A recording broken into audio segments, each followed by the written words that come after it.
Nous allons voir les représentations graphiques aujourd'hui. Graphiques, pas vraiment graphiques, plutôt des dessins pour nous aider à comprendre les probabilités. Le premier cas de figure qu'on va voir, c'est le diagramme de Venn, autrement dit les patates. Et nous allons faire un exemple.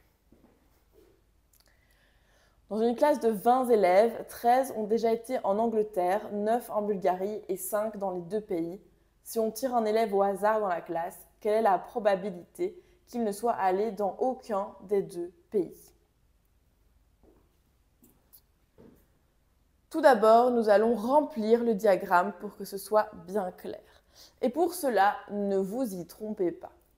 Quand on vous dit que 5 ont été dans les deux pays, ces 5-là, ils sont dans les 13 d'Angleterre et dans les 5 de Bulgarie. Les 5 des deux pays, ils sont ici, entre ceux qui ont été en Angleterre et ceux qui ont été en Bulgarie. Mais donc, quand on dit qu'il y en a 13 qui ont déjà été en Angleterre, il y en a 5 qui sont déjà répertoriés et il en reste 8. On fait la même chose pour la Bulgarie. 9 ont été en Bulgarie, mais 5 sont déjà répertoriés là-dedans, puisqu'il faut en avoir 9 en Bulgarie au total.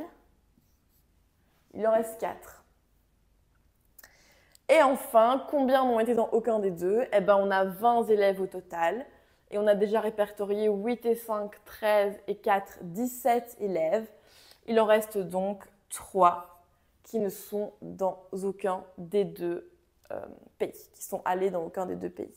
Donc, quelle est la réponse à la question? On cherche donc la probabilité qu'il ne soit jamais allé en Angleterre et jamais allé en Bulgarie. Cette formule-là, je ne l'écris pas pour le calcul d'une formule, simplement ça c'est une lecture de formule. Donc c'est ne jamais être allé en Angleterre et ne jamais être allé en Bulgarie.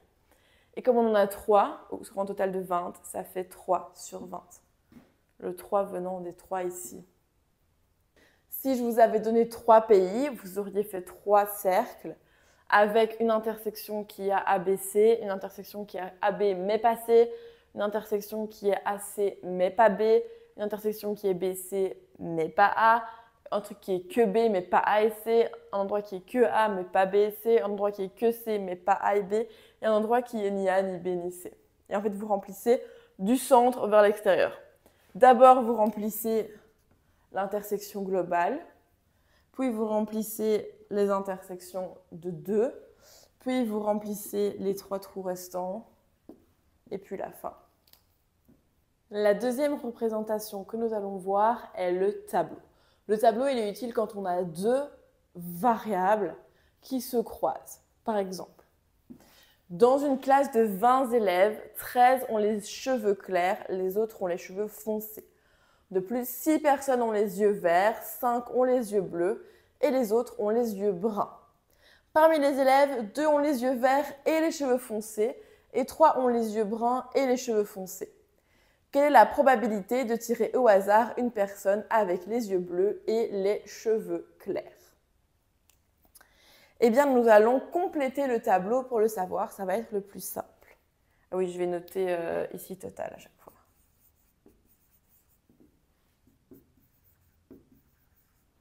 Nous allons donc compléter le tableau. 13 ont les cheveux clairs. On vous dit que les autres ont les cheveux foncés. Mais vu qu'au total, on a 20 élèves, ça veut dire que 7 ont les cheveux foncés. On vous dit que 6 personnes ont les yeux verts et 5 ont les yeux bleus. Je vous rappelle qu'au total, on a 20 personnes. Donc, combien ont les yeux bruns? Eh bien, 20 moins 6 moins 5, ce qui fait 9. 9 personnes ont les yeux bruns. On vous dit que parmi les élèves, 2 ont les yeux verts et les cheveux foncés. Et on vous dit que 3 ont les yeux bruns et les cheveux foncés. Et maintenant, il faut compléter le reste du tableau. Eh bien, on sait que dans cette colonne, on est à 7. On en a 2 avec les yeux verts, 3 avec les yeux bruns. Eh bien, il en reste 2 avec les yeux bleus. On sait que des yeux verts, au total, il y en a 6. Donc, ça veut dire qu'il y en a 2 avec les cheveux foncés et 4 avec les cheveux clairs. Pour les yeux bleus, on en a 5. On en a déjà mis 2 aux cheveux foncés. Donc, il en reste 3 aux cheveux clairs. Et des yeux bruns, on en a déjà eu 3 sur les 9. Il en reste donc 6. Et nous, ce qu'on cherchait, c'était quelle est la probabilité de tirer au hasard une personne avec les yeux bleus et les cheveux clairs. C'est donc en fait le résultat de cette colonne qui nous intéresse, avec cette ligne, enfin le croisement de la colonne et de la ligne qui nous intéresse. 3 sur 20. B, c'est avoir les yeux bleus.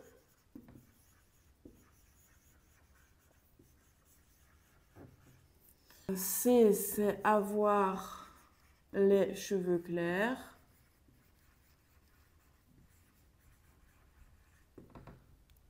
La probabilité d'avoir les yeux bleus et les cheveux clairs, c'est 3 sur 20. Donc B, l'événement B, c'est avoir les yeux bleus. C, c'est avoir les cheveux clairs. Eh bien, la probabilité d'avoir les yeux bleus et les cheveux clairs, c'est 3 sur 20. On peut aussi faire les probabilités conditionnelles avec le tableau. Si F, c'est avoir les cheveux foncés et V, c'est avoir les yeux verts, quelle est la probabilité d'avoir les cheveux foncés si la personne a les yeux verts? Eh bien, avoir les cheveux foncés si la personne a les yeux verts, on voit que c'est 2 personnes qui ont les cheveux foncés parmi toutes celles qui ont les yeux verts, donc 6, ce qui fait 2 sur 6. On aurait eu la même probabilité si on avait utilisé la formule. Donc, la probabilité d'avoir des cheveux foncés si on a les yeux verts, c'est la probabilité d'avoir des cheveux foncés et des yeux verts sur la probabilité d'avoir des yeux verts. Donc, c'est 2 sur 20 cheveux foncés et yeux verts divisé par la probabilité d'avoir des yeux verts 6 sur 20. Ce qui fait 2 sur 20 fois 20 sur 6. On inverse la fraction du dénominateur. Les 20 s'annulent et ça fait 2 sur 6, donc 1 tiers. Et on a bien la même chose. Heureusement. On pourrait se demander, mais est-ce que c'est la même probabilité que celle d'avoir des yeux verts si on a des cheveux foncés? Alors, combien de personnes ont les yeux verts? Parmi celles qui ont des cheveux foncés, ceux qui ont des cheveux foncés, il y en a 7. Et parmi elles, 2 ont les yeux verts. Donc, ça fait 2 sur 7.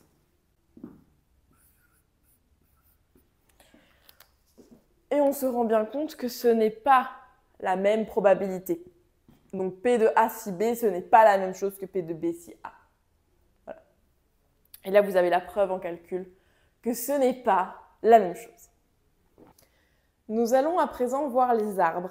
Les arbres, ils sont utiles quand nous avons une succession d'événements. Par exemple, je tire une première carte et puis une deuxième carte. Je lance 2 fois une pièce, je lance 3 fois un dé. On a une espèce de succession. D'accord? Les arbres, ils s'écrivent de la manière suivante. Une branche avec un événement et puis une branche avec son complémentaire. On pourrait avoir 3 branches. Par exemple, dans l'exemple précédent, on avait yeux verts, yeux bleus, yeux bruns. Ça fait 3 possibilités, donc 3 branches. Mais ici, on a l'arbre classique, l'arbre générique. Donc, on a A et son complémentaire. Pour avoir A, on a la probabilité de A. Et pour avoir le complémentaire de A, on a la probabilité du complémentaire de A. Sur une même racine, les probabilités font 1 quand on les somme. P de A plus P de A bar, ça doit faire 1.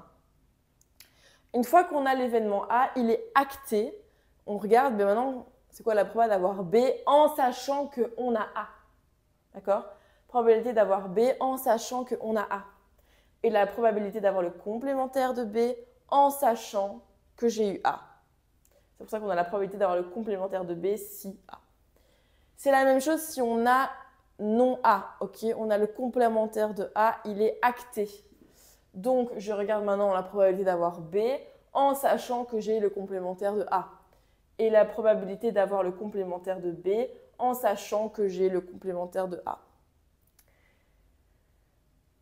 À chaque fois, donc sur une même racine, les probabilités font 1 quand on les somme. Donc, P de B si A plus P de pas B si A, ça fait 1. Et P de B si pas A plus P de pas B si pas A, ça fait 1. Donc à chaque fois, les branches d'une même racine, quand on somme les probabilités des branches d'une même racine, ça fait 1. Comment est-ce qu'on lit du coup la ligne entière, une branche entière d'arbre? Eh bien en fait, quand on prend la branche verte par exemple, on obtient la probabilité de A fois la probabilité de B si A. Et ça, c'est la probabilité de A et B. En fait, la probabilité de A et B, ben on regarde la branche qui a A et B et on fait fois sur la branche. Idem ici. On veut la probabilité de A et pas B. Eh ben, on va faire fois sur la branche, donc P de A fois P de pas B si A. Si je veux la probabilité de pas B et si je veux la probabilité de pas A et B, eh bien je fais P de pas A fois P de B si pas A. Et si je veux la probabilité d'avoir pas A et pas B, eh bien je fais la probabilité de pas A fois la probabilité de pas B si pas A. Dans cet arbre, vous remarquez que P de B n'est pas indiqué. Si vous voulez P de B, il faut regarder toutes les colonnes qui satisfont B. C'est-à-dire la ligne verte, ok, on a A et puis on a B, donc c'est bon, on a B. Et la ligne noire, on n'a pas A et B, donc on a bien B. Et donc en fait, ce qu'on va faire, c'est qu'on va prendre les deux lignes. Et quelle est l'opération qu'on va faire entre les deux? Donc on prend la ligne, celle-là, donc P de A fois P de B si pas A, on fait fois. Et quand on change de ligne, on fait plus. Plus P de pas A fois P de B si pas A. Pourquoi est-ce que quand on est sur une même ligne, on fait fois? En fait, tant qu'on est sur la même branche, on fait fois parce que P de B si A, c'est P de A inter B divisé par P de A. Et donc, on a bien, si on multiplie des deux côtés par le diviseur P de A, on obtient cette formule-ci, qui en fait est représentée dans l'arbre. Donc, on a bien les produits. Et pourquoi est-ce que quand on change de branche, on fait plus? C'est en fait parce que cette branche-là et cette branche-là, elles sont incompatibles. Je ne peux pas à la fois avoir A et B et pas A et B. Ou alors, je ne peux pas avoir à la fois A et B et A et pas B. Puisque, ok, il y a A dans les deux, mais il y en a un, il y a B, il y a l'autre, il n'y a pas B, et ben non, c'est pas la même chose. Ok, c'est incompatible, on ne peut pas avoir les deux en même temps. Donc, ce qui va se passer, c'est qu'on a la formule qu'on a vue au tout début, le troisième axiome de Kolmogorov, qui nous dit en fait que la probabilité d'une union, c'est la somme des probabilités. Et donc, c'est ce qui se passe. On a ça ou ça, et donc on va faire la probabilité qu'on a ici plus la probabilité qu'on a ici. Si vous ne comprenez pas bien ça, ce n'est pas grave. Ce qui est important à retenir, c'est que quand on descend le long d'une branche, on fait fois, et quand on change de branche, qu'on recommence un chemin, on fait plus. Donc, supposons que je veux tous les chemins sauf le dernier, mais je vais faire celui-là, donc P de A fois P de B si A, plus P de A fois P de pas B si A, plus P de pas A fois P de B si pas A. Et en fonction de ce que vous voulez, vous ajustez. Et en fait, du coup, vous prenez à chaque fois que les branches qui vous intéressent, à chaque fois de la racine au bout. Nous allons faire un exemple. Nous avons une urne avec 5 boules blanches et 3 boules vertes. On va tirer successivement 2 boules sans remise. Ça veut dire que je prends une boule du sac à l'aveugle, je la pose sur la table et j'en tire une autre. Et je la pose sur la table. Et on cherche la probabilité que la verte soit la deuxième boule tirée. Ça ne veut pas dire qu'on ne peut pas avoir une verte au premier, mais on veut qu'il y ait une verte au deuxième. Donc, on avait tiré une boule verte et on a le complémentaire de V, que je vais appeler blanc pour faciliter, tirer une boule blanche, parce que c'est vu qu'il n'y a que 2 couleurs, si on n'a pas une verte, on a une blanche. C'est quoi la probabilité de tirer une boule verte? Ben, il y a 3 boules vertes sur 8 boules au total, donc 3 sur 8. C'est quoi la probabilité de tirer une boule blanche? Eh bien, il y a 5 boules blanches sur les 8, donc 5 sur 8. Bien. Maintenant, supposons qu'on a tiré une boule verte à la première boule. Je la prends, elle est verte, je la pose sur la table, je mets ma main dans le sac pour piocher une deuxième boule et je me dis, c'est quoi la probabilité que maintenant, ma boule elle soit verte? Eh bien, dans mon sac, j'ai toujours 5 boules blanches, mais j'ai plus que 2 boules vertes. Donc, c'est 2 sur 7. Puisque 2 sur 7, puisque dans mon sac, j'ai 7 boules et que parmi les 7 boules, j'en ai 2 qui sont vertes. Combien sont blanches par contre? Mais toujours 5 parce que j'en ai pas tiré. Et donc la probabilité d'avoir une blanche au deuxième tiré, c'est 5 sur 7.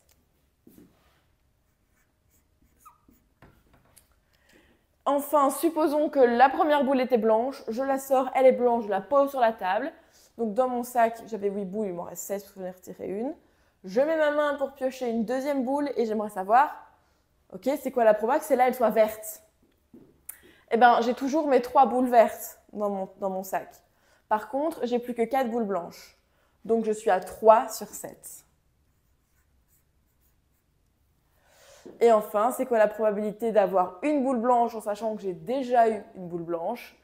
Eh bien, j'ai déjà eu une boule blanche, donc il m'en reste 4 sur 7 boules au total. Et là, mon arbre, il est fini. Et vous voyez bien qu'à chaque fois, par branche, à un même nœud, j'ai 1. 3 huitièmes plus 5 huitièmes, 1. 2 septièmes plus 5 septièmes, 1. 3 septièmes plus 4 septièmes, 1. Pourquoi? Parce qu'à chaque fois, ça fait 7 sur 7. 3 septièmes plus 4 septièmes, ça fait 7 septièmes. Et 7 septièmes, c'est 1. Okay, vous coupez une tarte en 7, vous prenez les 7 morceaux et vous avez la tarte entière. Donc 1. On va maintenant répondre à la question, quelle est la probabilité de piocher une verte au deuxième tirage? Eh bien, c'est le chemin qui arrive à la verte là et le chemin qui arrive à la verte là. On va faire le calcul. Donc, on a A piocher une verte la deuxième fois. On ne peut pas réutiliser V parce que V, on a dit que c'était tirer une boule verte. Mais quand on tire une fois, alors là, on veut que la verte soit la deuxième fois. Donc, ce n'est pas la même chose. Donc, on doit préciser que A, en nouvel événement, c'est piocher une verte la deuxième fois. Eh bien, P de A, c'est 3 huitièmes fois 2 septièmes plus 5 huitièmes fois 3 septièmes. Ce qui fait 6 sur 8 fois 7 plus 15 sur 8 fois 7, ce qui fait 21 sur 8 fois 7. 21 et 7, ils se simplifient, ça fait 3. 21 septièmes, c'est 3. Donc, on a 3 sur 8 comme probabilité. Et donc, les arbres, comme ça peut être utile quand vous avez des choses successives. Récapitulons tout ça. Premier cas de figure, les diagrammes de veine, donc les patates. Elles s'utilisent quand on a certains élèves ou certaines personnes qui sont dans une catégorie, certains qui sont dans une autre catégorie, certains qui sont dans les deux. Et ça se généralise à 3 catégories ou 4 catégories. On a certains, prenons 3 catégories, on a certains dans une, certains dans la deuxième, certains dans la troisième, certains dans les 3, certains seulement dans 2 des 3, etc., etc. La deuxième représentation, c'est le tableau. Le tableau, c'est quand on a 2 variables qui se croisent, par exemple la couleur des cheveux et la couleur des yeux. Mais au sein d'une même variable, il ne faut pas qu'il y ait de croisement. C'est par exemple, est-ce qu'on préfère les pizzas et les sushis et est-ce qu'on préfère les chats ou les chiens? On ne peut pas aimer à la fois les chats et les chiens. Il faut qu'on choisisse chat ou chien. Et on ne peut pas être dans la catégorie aimer les deux ou aimer aucun. Ça n'existe pas. C'est soit de les chats, soit de les chiens, il faut choisir. Soit de les pizzas, soit des sushis, il faut choisir. Par contre, les 2 variables se croisent, elles. On peut aimer les chats et les sushis, les chiens et les sushis, les chats et les pizzas, les chiens et les pizzas. Mais on ne peut pas aimer les pizzas et les sushis. Il faut choisir sa catégorie au sein de la variable. Mais les 2 variables se croisent. Et enfin, troisième l'arbre, c'est quand on a une succession ou qu'on peut voir les choses comme une succession. Par exemple, si je lance 2 dés, je peux très bien voir ça comme le premier dé et puis le deuxième dé. Parce que lancer 2 dés en même temps ou lancer un dé et puis encore un dé, c'est la même chose. Donc c'est quand on peut voir ce qui se passe, quand on peut voir les événements comme une succession.